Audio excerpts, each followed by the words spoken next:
Salut à tous, bienvenue. Merci d'être avec nous dans ce magazine Côté Green. En Côté Green, où nous sommes au Golf Club de Genève à Colonie. Vous allez le voir, où nous avons découvert un véritable musée du golf. Un musée du golf qui nous est présenté par le Caddy Master de ce club, Joachim Domingo. On l'écoute.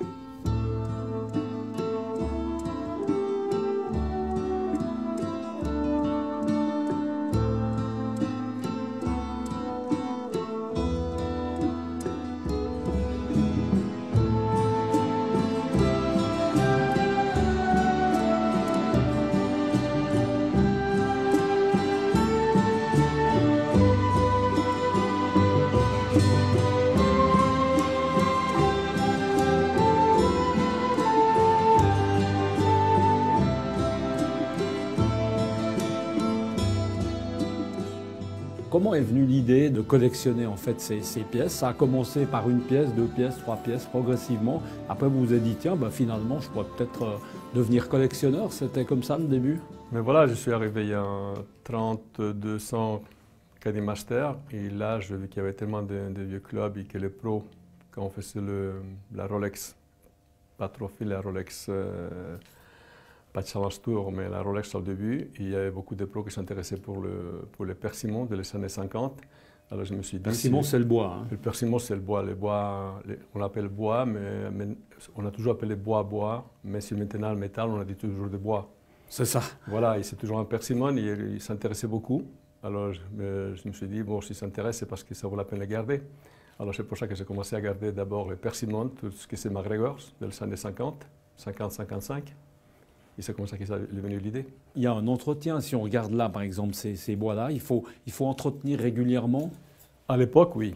À l'époque, il fallait, quand on jouait, les têtes en bois, ils s'abîmaient souvent. Alors une fois, deux fois par année, il fallait tout décaper, tout vernir de la couleur que la personne voulait. C'est pour ça qu'il y a des couleurs cerisier, des couleurs noyées, des couleurs foncées, claires. Aujourd'hui, c'est vrai qu'on vit sur des vis, c'est complètement différent, Voilà. Plus rien à voir, plus le même métier. Hein. Non, pas du tout, parce qu'avant, quand il y a un shaft qui cassait, il fallait couper le shaft au bord du bois, et comme on ne pouvait pas chauffer, il fallait chauffer un bout de fer au rouge vif pour aller fondre la colle qu'il y avait à l'intérieur et dévisser la vis qui tenait le shaft avec la tête. Il y avait une vis là qui traversait la tête. Mais quand même, il fallait décoller la colle, sinon on ne pouvait pas enlever le vieux shaft pour mettre un nouveau shaft. C'est vrai que c'était un travail énorme. Alors à l'époque, il y avait même les clubs étaient signés. Hein, ah mais bien sûr. C'était un petit peu, aujourd'hui ça ne se fait plus du tout. On peut peut-être en voir un... voilà, tout ce que c'est un Hickory de 1890, Willie Parr, 1990-95, ça c'est un Willie Parr. Et le shaft c'était avec les nombres de joueurs. Donc on le voit là, voilà. il est signé. Il est signé, Willie Parr, avec l'écrit d'origine, shaft d'origine et la tête. Automatiquement, c'est des clubs qui sont en valeur énorme. Ces sanglages, c'est moi qui les ai achetés, qui sont venus avec un sac en cuir.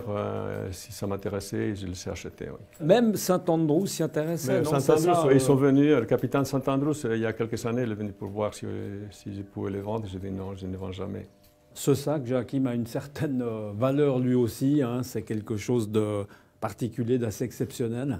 Oui, c'est sentimental et professionnel parce que c'est un sac qui a été fait pour commémorer le premier US Open de Arnold Palmer amateur. C'est 1954. Alors c'est un sac qui est complètement... Il est neuf. Neuf, sorti avec les mêmes enveloppes de club qui se faisaient à l'époque, identique comme il était. Jamais joué, tout neuf. Jamais eu la tentation d'utiliser les clubs, ah, d'essayer? Non. Il y a juste un qui n'a pas l'enveloppe de l'époque parce qu'il y a quelqu'un qui l'a sorti. Automatiquement, la valeur, c'est pas la même. C'est pas la même. Bon, ça, c'est une imitation. Ça s'est joué dans les bunkers quand il y avait de l'eau, parce qu'il y a 80 ans, là où il tombait la balle, il fallait la jouer. Et ce n'est pas un authentique, hein, c'est une copie. D'accord. Un authentique, ça coûte 15 000, 20 000 livres sterling. Les quatre qui sont là, on ne sait pas si vous les avez vus là-bas, sont 1909, 1910 par là. Et ça vient d'où, par exemple? Ça aussi, ils m'ont donné, oui. D'accord. Ils m'ont donné des membres du club. Il y en a un qui est la personne qui avait joué au golf. Il avait eu de son grand-père, que lui il a vécu jusqu'à l'âge de 95 ans, qui au décès, sa famille me l'a apporté. Et cette collection, elle va être remise de père en fils. Qu'est-ce que non, au principe, vos enfants, des joueurs de golf, ils sont passionnés aussi ou ça c'est Si, c'est bien sûr, mais j'ai deux fils qui sont très passionnés, mais pas les jeunes, ils ne se passionnent plus pour ce que c'est ancien. Non, mais avec le club, je vais voir si on peut faire à quelque part un musée. Mais c'est déjà un musée, là. Ouais, mais c'est un musée dans lequel, comme c'était à Valderrama, dans lequel on fait des vitrines, on l'expose comme il faut. Ça, c'est un petit rêve. Enfin, c'est un rêve pour moi, aussi pour le directeur François, M. Lotens, on a parlé beaucoup de fois de faire un musée. Mais le musée, il serait ici ou... Ici, au club, on va voir. Ah, mais dans le périmètre, pas à l'extérieur. Au club, des clubs. Oui, c'est vrai que ça mériterait d'être même exposé encore mieux mis en valeur. Hein. Voilà.